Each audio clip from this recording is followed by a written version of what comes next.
Assalamu alaikum, my name is Salman Hussain and today I'll be explaining QFD or Quality Function Deployment via using the diagram of House of Quality. Okay, now before we understand what QFD actually is, we should understand a bit history about the QFD and how it came into being. Okay, so QFD or Quality Function Deployment is a method that was first introduced in Japan in 1966 to help transform the voice of customer, that is VOC, into engineering characteristics of a product. Now, to summarize this, it actually means that QFD was first introduced in order to bring into the customer's point of view while developing a product so that it would be more customer friendly. Yuji Akao, the original developer, described QFD as a method to transform qualitative user demands into quantitative parameters. Okay, now this is very important when talking about in engineering point of view. Let's say you have a product, but the features that customer wants are not in quantitative parameters. Quantitative parameters are those parameters which are number based, while qualitative focus more upon the quality of a product. Now, it is very difficult to actually quantify the quality of a product, and therefore we use QFD so that we could quantify the qualitative aspects of a product. Okay, moving on. What is QFD or House of Quality? QFD is a procedure that will determine in advance specifically how customer will judge a product's value, then design it into the product. Now this is very important in this day of age because we need to know in advance how customer would react to a certain product that we launch. This is because launching a product is very costly and companies need to make sure that the product is going to be successful when it's launched. The goal of QFD is to understand your customer better than they understand themselves.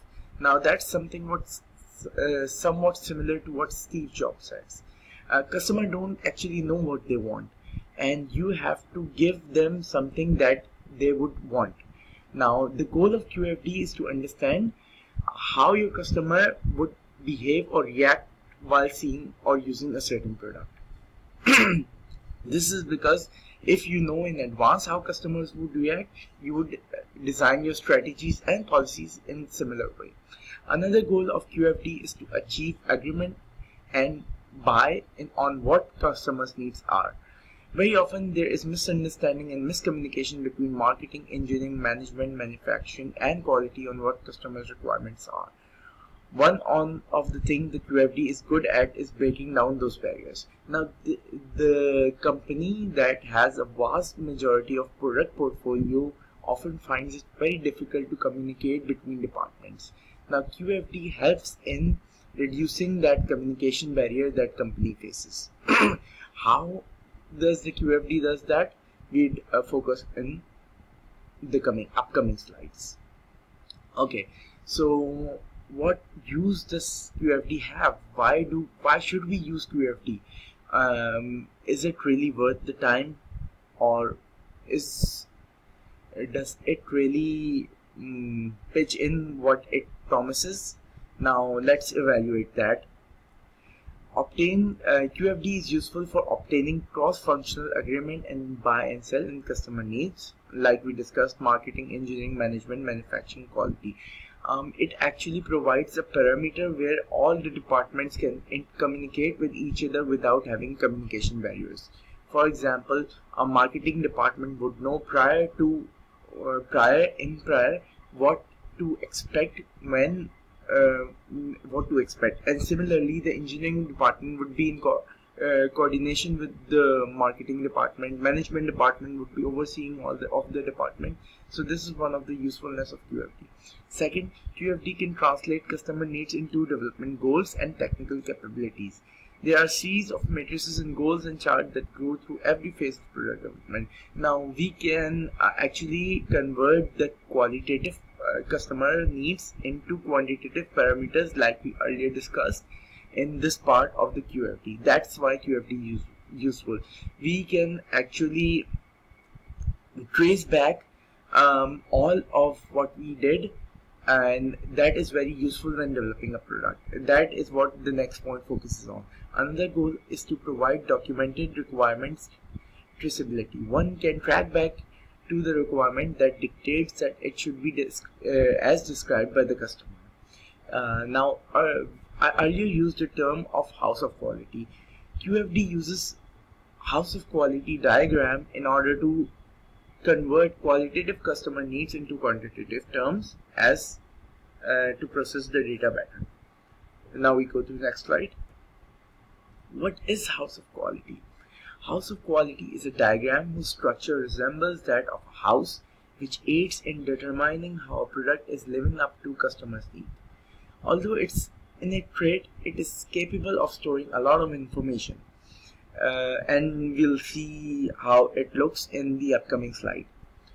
And comparing large amount of data used for defining the customer between customer desires and firm's product capabilities. It is a part of quality function deployment, like I earlier said, and utilizes a planning matrix to relate what customer wants are to how a firm should produce that product. Now, when a firm has a list of what customers' requirements are, it can use that list in order to deploy those features in the product itself. It is based on the belief that products should be designed to reflect customer needs, desires, and taste. Now, let's take a look on how QFD's diagram actually looks.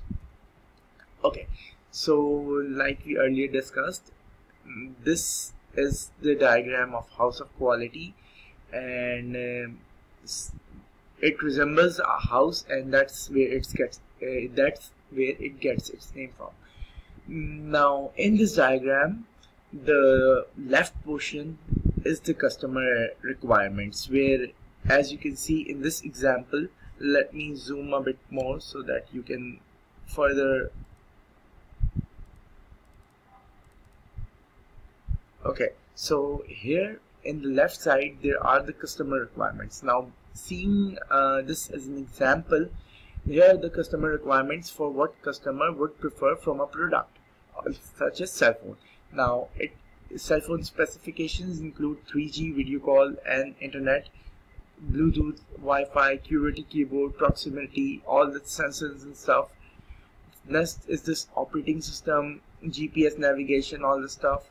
Then objective measures, unit of measure, iPhone 3G, Xperia, all that stuff. Now, at the top we have the product features. What features would the company include? Backup timing, talk timing, weight of cell phone, random access memory, that is the RAM, how fast your cell phone is. All that stuff is located at the top. Whereas at the roof of the house you can see that there is a correlation matrices. Now, how this correlation matrix actually operate, that's quite complicated to understand, but it actually represents whether there is a positive correlation between the customer requirements and the product of your feature, or negative. Here we can see that talk time has a positive correlation, whereas weight of the cell phone has negative correlation. Finally, at the right hand side is the competitive assessment. Here you actually judge how much of the customer requirements you have actually achieved based on some simple calculations. Then on the bottom we have targets, the final targets, for example, estimated impact, estimated cost, targets, design changes, on the stuff that calculates and tells company how to actually quantify the qualitative aspects of the product. In this slide, it's again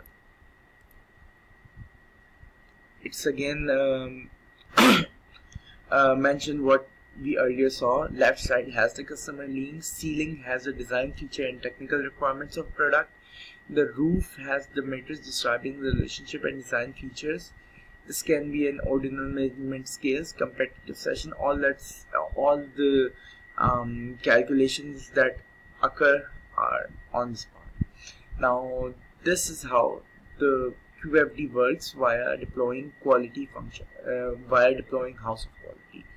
With this, I would like to end my video. I hope you understood what House of Quality is by using QFD and how it is related to the QFD. With that, I would like to thank you for watching. Have a nice day.